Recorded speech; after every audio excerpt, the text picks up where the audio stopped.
Hi everyone and welcome to today's very informal video. It's a little bit different today. I wanted to just do quite a casual chat rather than tutorial or me talking about products like I normally do. Today I thought I would talk about Polycystic Ovarian Syndrome. It's a condition that I have, and it's also a condition that I wrote a feature about 6 weeks ago, and it was my most popular feature that I've ever written. The feedback that I had from it was amazing. The emails that I had, the response on social media was so amazing from it, and people really do misunderstand it and aren't aware of the symptoms of even having it. It's a really common condition. It's not life-threatening in any way. It's really not debilitating, but it does affect your confidence and it can affect, your physical appearance as well. So with that in mind, and the fact that I had such a good response from it, I couldn't get round to emailing everyone back that did email me, which was great. So what I thought I would do was make a list of as many questions that I think I can get through in the video and answer all of those questions on camera. So I have a list on my phone, and I'm going to try and keep it brief and not waffle. I can talk about this condition for hours, but yeah, I'm going to go through the questions and hopefully answer as many as I can, and also hopefully divulge a little bit more about the condition. So here we go. Okay, so the first and probably the most obvious question, because it's, so many people do not know about Polycystic Ovarian Syndrome, a lot of people said, what actually is it? What is the condition? Now, PCOS, Polycystic Ovarian Syndrome, is a condition that affects only women, and it is where the hormones in a woman's body are out of balance. They are totally out of sync, and also, someone suffering with PCOS, you will see cysts on their ovaries. So that is the syndrome, having the cysts. A lot of people have polycystic ovaries but don't have the syndrome, and the syndrome is where the cysts are present as well. Now, having the condition will demonstrate itself via symptoms such as, periods. Your menstrual cycle will be totally out of whack. Your physical appearance, hair, you may have excess hair growth, you may suffer with acne, weight gain and weight loss are also present in PCOS. Cardiac function can be, an issue with PCOS, and there are so many other symptoms. But hopefully that answered in brief what PCOS actually is. And obviously if you do suffer with a lot of those symptoms, then it may be worth going to your GP and just checking if you actually do have the condition. So number 2, is it common and is it life-threatening? No, it is definitely not life-threatening, to get the negative out the way first. Is it common? Yes, it affects 1 in 10 women in the UK. I'm not sure on the statistics for other countries, but for the UK it is 1 in 10 women, so it's very common. Question number 3, I think I've answered. Question number 3 is, how can it affect you? As I've already mentioned all the symptoms, I would say the worst symptoms are perhaps the hair on the face, the weight gain, and the worst, I would say, is that it can cause infertility. So yeah, there are some big downsides to the condition, but none of them are debilitating and none of them are life-threatening. Question number 4, what is the cure? Unfortunately, there is no cure at all for PCOS, as yet anyway. Moving forwards, let's hope that there will be one. There are ways to control the condition and to manage it, but there is no cure. So I can go into individually the ways to control and manage it, but to answer the question specifically, no, there is no cure.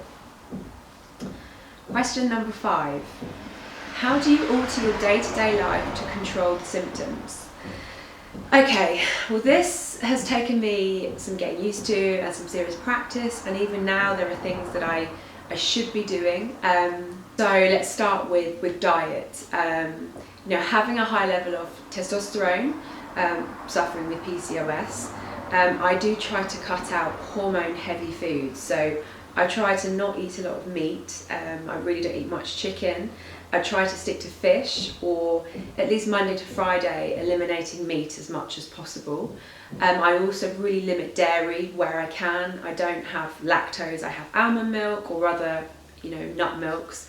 I do have a lot of fruit in my diet and a lot of vegetables. I try to also limit sugar. Exercise-wise, because stereotypically people suffering with PCOS are slightly overweight.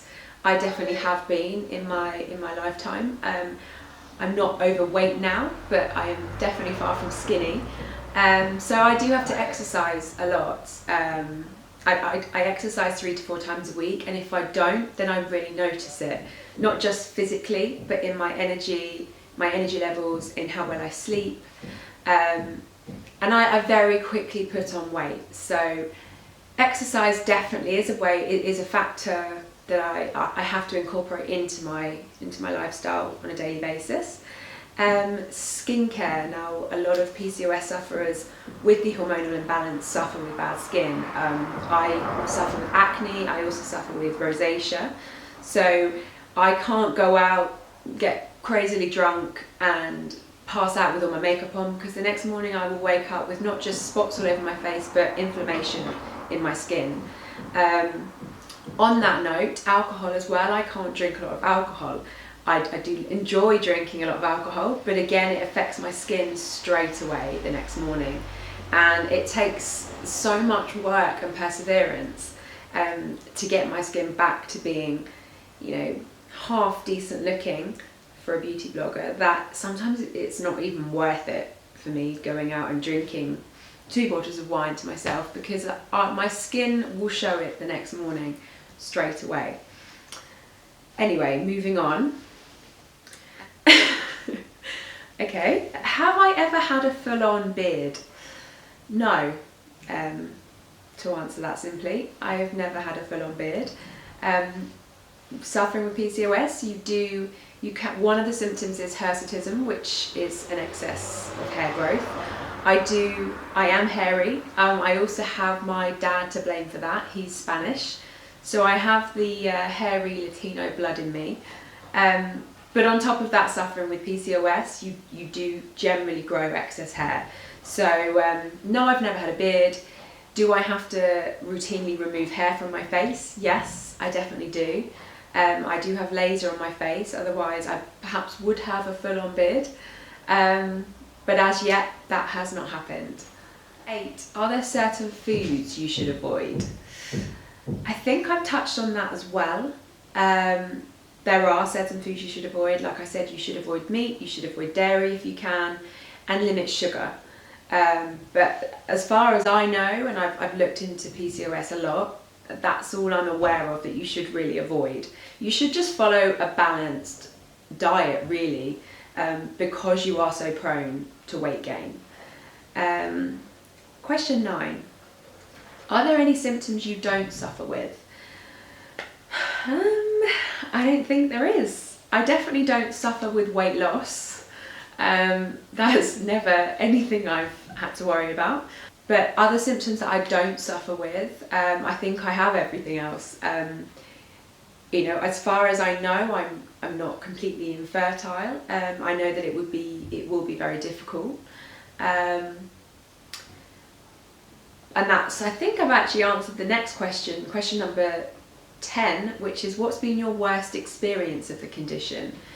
I don't think I've ever had anything too traumatic, really. I mean, I've had an ex-boyfriend who was routinely telling me that I had to lose weight, which was a little bit difficult because it's not easy. Suffering with this condition, it's really hard work, and you have to really persist if you do want to lose weight and keep on top of your physique in general. So that, maybe that was the worst experience. I'm sure, further down the line, if I am, for whatever reason, told I am infertile and I can't have children, then you know, that will probably be my worst experience, but given that that is not on my agenda right now, I think that's as bad as it gets. Question number 11. Why do you put on weight with PCOS?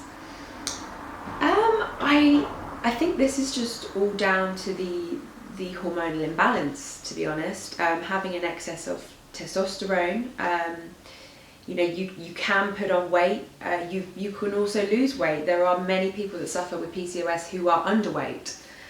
So it's not really a case of if you suffer with PCOS you will be overweight. I don't think I'm overweight, I'm just not skinny. Last question is, can you have children? Which again, I think I maybe answered above. Yes, you definitely 150% can have children. Most people who do have the condition go on to have many children. Other people are not so lucky and, you know, do unfortunately have to go through IVF, and sometimes that doesn't work and they can't have children. As far as I'm aware, I haven't crossed that bridge yet, so, you know, fingers crossed that won't be something I have to go through. But to answer the question, you definitely can have children. So yeah, that is the 12 questions that I pulled out from my emails. Hopefully I've shared a little bit more on the condition. Please do have a read of my post I actually put up on the blog. I will link that below. And any other questions, please do get in touch and email me. My email address is also on my website. And yeah, I do really hope that's helped. And anyone who also suffers with it and would like to tell me, you know, any tips they have, anything they've picked up that's helped to alleviate the condition, I would really love to hear that. And I hope you enjoyed the video, and please do subscribe to prettyugly.co.uk.